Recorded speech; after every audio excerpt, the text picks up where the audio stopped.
My name is Jackie Hamilton, and I was born and raised in Atlanta, Georgia.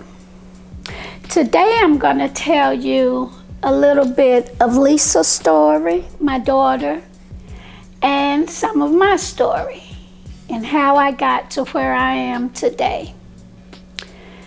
To begin, Lisa, I had Lisa when I was 23. Had been in a marriage and could not conceive, and I prayed for Lisa. I remember one night I was sitting in my living room floor, and by now I'm divorced and all by myself, and I was pretty much lonely. I had a good job, had a car, had an apartment at 20, 21, and had Lisa at 23. But I was lonely, and I remember one evening sitting on the floor, praying to God, who I didn't know a whole lot about, but I did know that He existed. And I prayed and asked Him to please let me have a baby, because my mother passed thinking I could never have children. So sure enough, got pregnant. It wasn't the perfect timing, but it was perfect for me, but not perfect for society. And I had a beautiful little girl. She was like a little doll. And she was the joy of my life. God had, I believe to this day, He answered my prayer with Lisa. And He loaned Lisa to me for 44 years. So Lisa grew up. She never gave me any problems, no school problems. School never had to call me to say that she was misbehaving. She was very smart, very academically sound. She went to high school. She went to Bunch Elementary School, where she got in the choir. And the choir director noticed that she was very talented. She then went to Northside School of the Performing Arts. And from there, she sang in a few groups. She was very talented. She sang with Shades of Ebony, and I think they changed their names, and I forget what they changed it to, but she sang with 2 or 3 groups before having her first child, Rico. Fast forward, Lisa, she finished high school. She went to Atlanta Metropolitan College for a little while. Then she got pregnant with her oldest son. So she had to stop. Later on, she fast forward years later, she met her husband. They dated for a while. They had a son and a daughter. They got married, and Lisa was a very good mother. Let's back up. She was a very good sister, first of all. She has 2 sisters, Silky and Danielle. And Lisa was like their second mom, because they would run to Lisa instead of coming to me, because I do what a mom does. I scream and yell, and what you doing that for? But Lisa would always sit and listen, and she would always weigh the pros and the cons. And she had this calmness about her. Very seldom did she get all discombobulated. And so she was a good sister to them, like a second mom. She was an excellent mother. She was a soccer mom. She was a basketball mom. She was a cheerleader mom. And she was a good wife. How I know she was a good wife? Because every time I'd say, well, let's do this, let's do that, this and that, she said, I got to check with him first to see what we've got planned, and then maybe we can do that.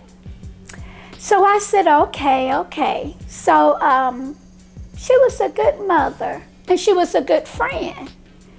She had friends. She had one particular friend who was sick. Lisa took over soup. She took her whatever she needed. She was a very good friend. She has a BFF. She has a BFF that she's had since middle school. And they, to the day that she transitioned, they were very good friends. So she was a good sister, a good daughter, an excellent wife, and a good friend. So let's fast forward to the morning of January 21. It was on a Sunday. I woke up, I saw a note, a text that she had sent me saying, "Mom, what's the name of that book where there are a lot of religions, but they're worshiping the same God?" Because I read a lot, and I was thinking, I haven't read a book like that, so I tried calling her. She didn't answer the phone, but she texted me. I won't go into a lot of details, but things were not right at the house. And the children were in the house, and they called me. They were upstairs in the closet. And they called me. Without going into a lot of details, the children said that they had heard some shots. The police were there. They had heard a lot of shots. And I said, okay, I'm on my way. I started rushing, putting on my clothes and rushing out the expressway. I must have been going about 70, 75. I was flying, trying to get there.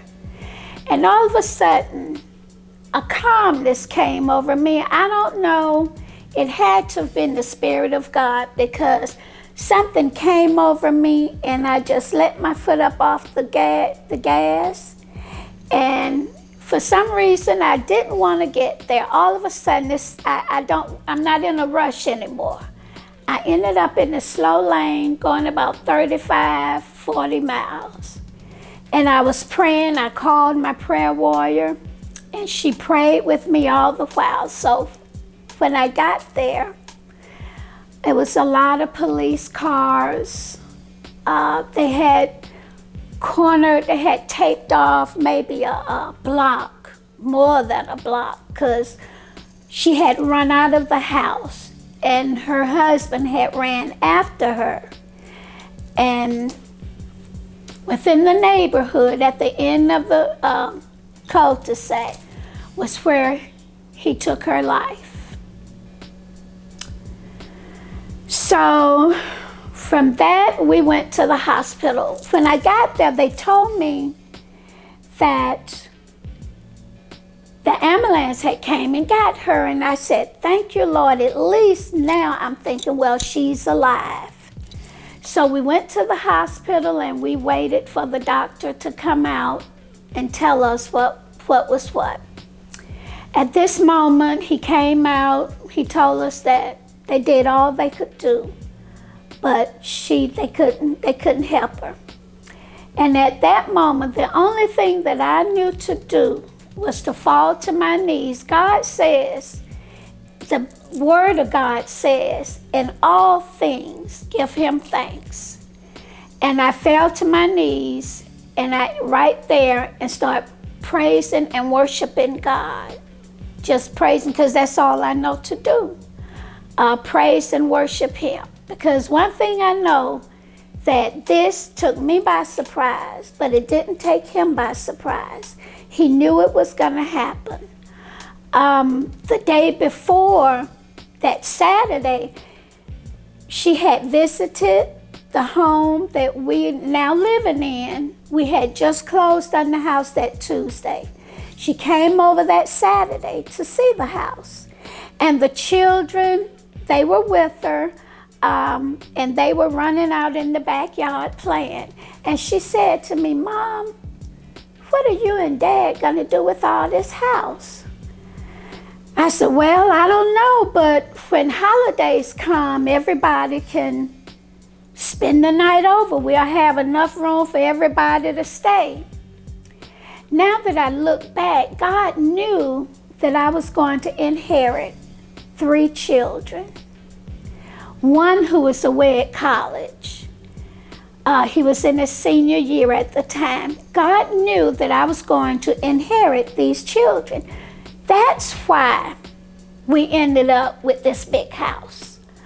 Nothing surprises him. So she got to see the house where her children would be raised. I believe now, looking back, my purpose in life took a shift. We can think that our purpose is one thing, and it could be a God-ordained, appointed purpose. But there are times when that purpose will shift.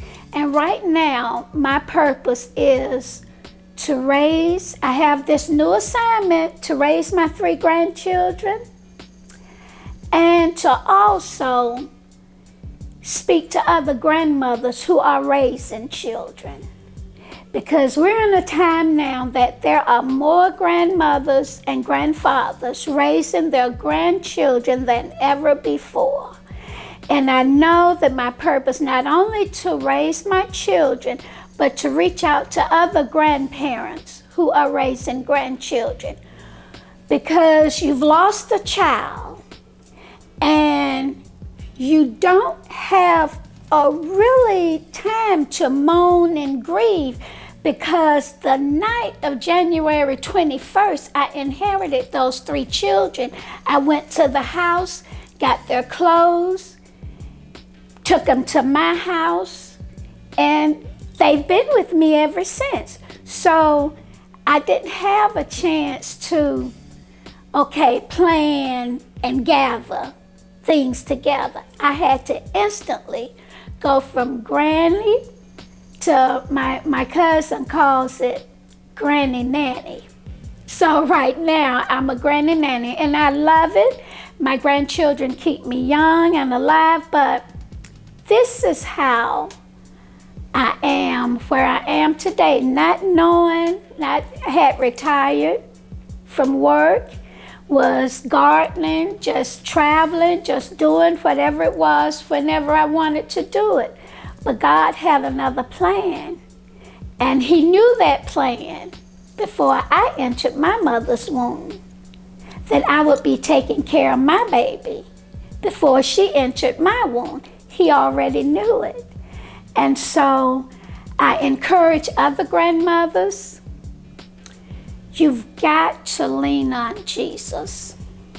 You've got to lean on God. He says, when we are weak, then we are strong. And it's His strength that makes us strong. And they asked me, Miss Jackie, when I grow up, I'm going to be strong like you. I'm like, baby, if you only knew that I fall apart every other day or every other night, especially after I've put the kids to bed, I'm in my room, I think about her every day. And sometimes I say, Lord, you got to help me. You got to help me do this. I'm 70 years old.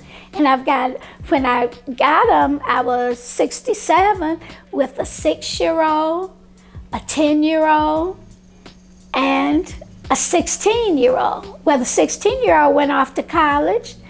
The 10-year-old is now 14, and the 9-year-old soon will be 10.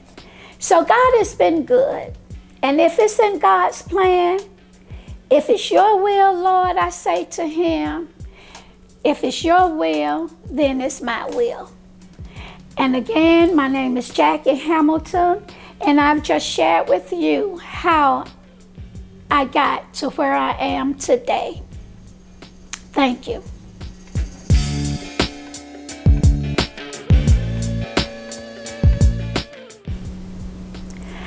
Okay, again, my name is Jackie Hamilton, and this is how I got here, how I got to where I am today.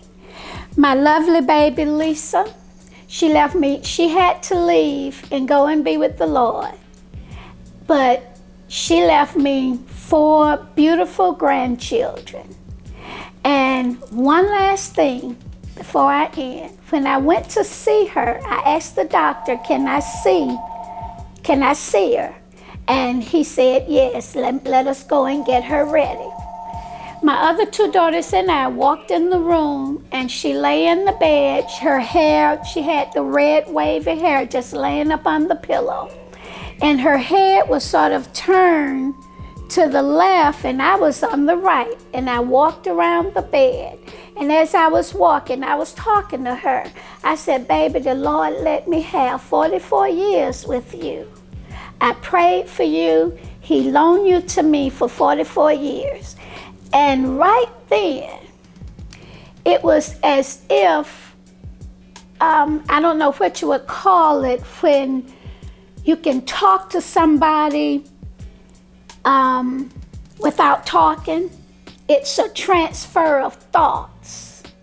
But the thought from her to me was, I'm okay. And she said it again, I'm okay. And that's how I've managed to realize that she is okay. And that was a blessing. It's a blessing to her because she's with the Father. She's singing now. That beautiful voice is singing around the throne, singing, holy, holy, holy. Ooh. God, thank you for listening. That's my testimony. I love talking about Lisa. That's my therapy. Thank you. And this is how I got here.